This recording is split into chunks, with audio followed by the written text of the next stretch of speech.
여러분 안녕하세요. 오늘은 형사소송법에서 정말 중요한 원칙 하나를 배워볼 거예요. 바로 불이익 변경 금지의 원칙입니다. 쉽게 말하면 내가 억울해서 항소했는데 오히려 형이 더 무거워지면 안 된다는 거죠. 이게 왜 중요한지 함께 알아봅시다. 여러분 상상해 보세요. 1심에서 징역 1년을 받았는데 너무 억울해서 항소를 했어요. 그런데 항소심에서 야, 너 다시 보니까 징역 3년이 맞네. 이렇게 형이 더 무거워진다며? 누가 항소를 하겠어요? 이렇게 되면 상소권 자체가 무의미해지죠. 그래서 법은 피고인이 항소한 경우에는 형을 더 무겁게 할 수 없다고 보장해 주는 겁니다. 자, 그럼 이 원칙이 언제 적용되는지 알아봅시다. 가장 기본, 피고인만 항소한 경우 당연히 적용됩니다. 하지만 검사만 항소한 경우는요? 적용 안 됩니다. 왜냐면 피고인이 항소한 게 아니니까요. 검사가 형이 너무 가볍다고 불만을 제기한 거잖아요. 그런데 여기서 중요한 예외가 있어요. 쌍방이 항소했지만 검사의 항소가 나중에 기각된 경우는요. 예를 들어 검사가 항소 이유서를 제출 안 했거나 구두 변론을 안 한 경우. 이때는 검사의 항소가 무효가 되니까 피고인만 항소한 것으로 봅니다. 따라서 불이익 변경 금지 원칙 적용. 이 원칙은 항소뿐만 아니라 다른 경우에도 적용됩니다. 첫째, 재심 사건. 억울하게 유죄받아서 재심 청구했는데 재심에서 더 무거운 형? 말이 안 되죠. 적용. 둘째, 약식 명령에 대한 정식 재판 청구. 벌금 100만 원이 억울해서 정식 재판 청구했는데 징역형으로 바뀌면 안 됩니다. 이걸 형종 상향 금지라고 해요. 셋째, 파기환송 사건. 상고심에서 파기환송되어 다시 심리할 때도 종전 원판결보다 무거운 형 선고 못해요. 자, 이제부터가 진짜 중요해요. 무엇이 불이익인지 판단하는 기준. 가장 기본은 형량 증가입니다. 예를 들어 유기징역 10년이 무기징역으로 바뀌면 불이익, 무기징역이 무기징역 플러스 징역 6개월로 바뀌면 형을 유지하면서 형을 추가했으니 불이익, 벌금 500만 원이 벌금 500만 원 플러스 이수명령으로 바뀌면 부수처분 추가니까 불이익. 자, 이제 형종이 변경되는 경우를 봅시다. 징역형과 금고형은 어떻게 비교할까요?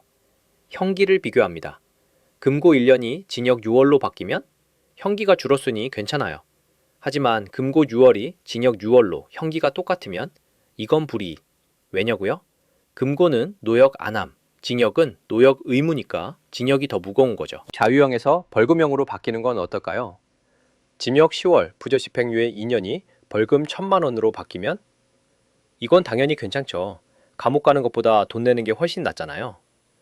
하지만 벌금형이 자유형으로 바뀌면 절대 안 됩니다. 벌금 100만 원 받은 사람이 항소했는데 징역형으로 바뀌면 억울하죠. 집행유예와 관련된 부분이 진짜 까다롭습니다. 주의하세요. 첫째, 주형 증가하면서 집행유예 추가, 불이익. 징역 6월이 징역 8월 플러스 집행유예 1년으로 바뀌면 안 돼요.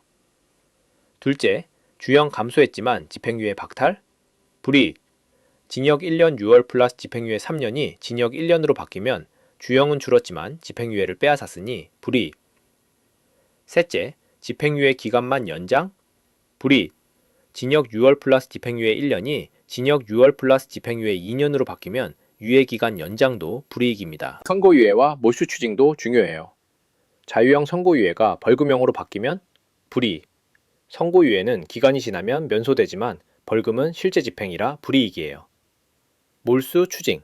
주형을 그대로 두면서 새로 추징을 추가하거나 증가하면 불이익. 하지만 주형을 줄이면서 추징이 조금 늘어나면 전체적으로 가벼워져서 괜찮아요. 여기서 헷갈리는 게 보완 처분이에요. 이론적으로는 보완 처분은 형이 아니라서 불이익 변경 금지 원칙이 적용 안 돼요. 하지만 사실상 형벌과 유사한 경우에는 적용됩니다. 성폭력 치료 프로그램 이수 명령이나 취업 제한 명령을 추가하면 불이익으로 봅니다.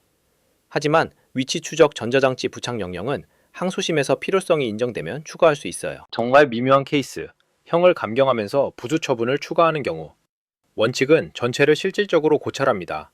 예를 들어 징역 5년이 징역 4년 투드 벌금 150만 원으로 바뀌면 주형이 확실히 줄었으니 괜찮아요.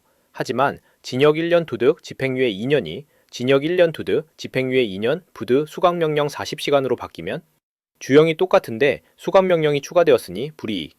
주형이 얼마나 줄었는가를 봐야 해요. 약식 능력에 대한 정식 재판 청구. 이것도 진짜 중요해요. 형종 상향 금지 원칙.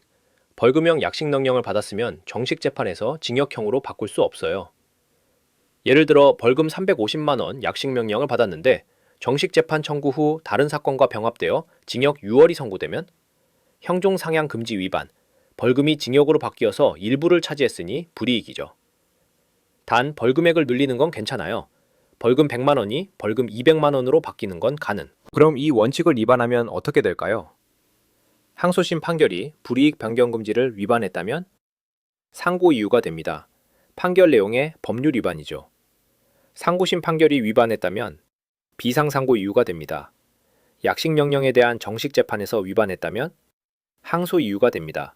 즉, 판결이 뒤집어질 수 있어요. 매우 중요한 원칙이죠. 오늘 배운 불이익 변경 금지의 원칙을 정리해 볼까요? 핵심은 피고인이 항소했는데 형이 더 무거워지면 안 된다는 거예요.